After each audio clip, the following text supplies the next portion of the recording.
જામનગરમાં દારૂની બોટલો પર બુલડોઝર ફર્યું। વધુ એક સમાચાર જામનગરથી સામે આવી રહ્યા છે, જ્યાં દારૂની બોટલો પર બુલડોઝર ફર્યું। જામનગરથી આ સમાચાર, જ્યાં 12,000થી વધુ બોટલો પર બુલડોઝર ફર્યું।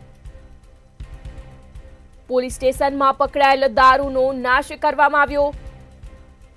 જામનગરથી આ સમગ્ર સમાચાર, જ્યાં પ્રાંત અધિકારી અને ડીવાયએસપી ઉપસ્થિત રહ્યા હતા।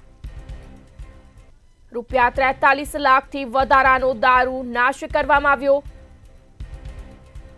જામનગરમાં દારૂની બોટલો પર bulldozer ફર્યું।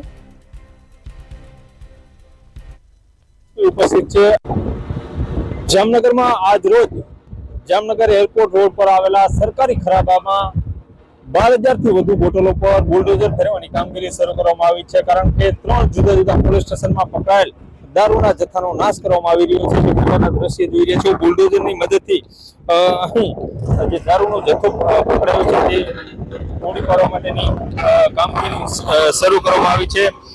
City C division, city B અને બેડી મરીન પોલીસ સ્ટેશન પર દારૂના જથ્થા પર હાલ બુલડોઝર ફેરવવામાં આવી રહ્યું છે।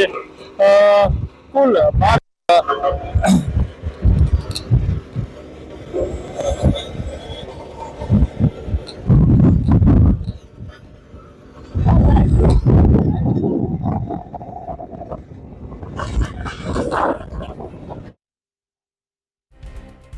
સમાચાર, જ્યાં દારૂની બોટલો પર બુલડોઝર ફેરવવામાં આવ્યું। જામનગરથી આ સમાચાર સામે આવ્યા, જ્યાં દારૂની બોટલો પર બુલડોઝર ફેરવવામાં આવ્યું। 12,000થી વધુ બોટલો પર બુલડોઝર ફરી વળ્યું। પોલીસ સ્ટેશનમાં પકડાયેલ દારૂનો નાશ કરવામાં આવ્યો। 12,000થી વધુ બોટલ પર બુલડોઝર ફેરવવામાં આવ્યું, જ્યાં પ્રાંત અધિકારી અને ડીવાયએસપી ઉપસ્થિત રહ્યા હતા। રૂપિયા 43 લાખથી વધારાનો દારૂનો નાશ કરવામાં આવ્યો। જામનગરથી આ સમાચાર, જ્યાં દારૂની બોટલો પર બુલડોઝર ફરી વળ્યું।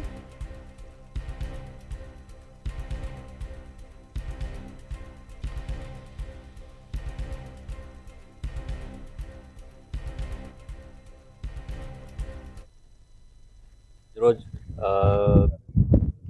જામનગર જિલ્લા પોલીસ વિભાગ તરફથી પોલીસ સ્ટેશન, સિટી એ ડિવિઝન, સિટી સી ડિવિઝન અને બેડી મરીન પોલીસ સ્ટેશનના જે છે દારૂના જથ્થા કુલ આપણે 12,698 બોટલો બધી મળીને કુલ થાય છે અને એની જે કિંમત છે એ 43,62,780 જેટલી એની કિંમત થાય છે। એ જે દારૂ અત્યારે અહીંયા સ્થળ પર અહીંયા સરકારી જમીન પર અહીંયા લાવવામાં આવેલ છે અને તમામની અત્યારે હાલ ચકાસણી ચાલુ છે અને ચકાસણી થયા બાદ એને આપણે દારૂ નાશ આપણે કરવામાં આવશે।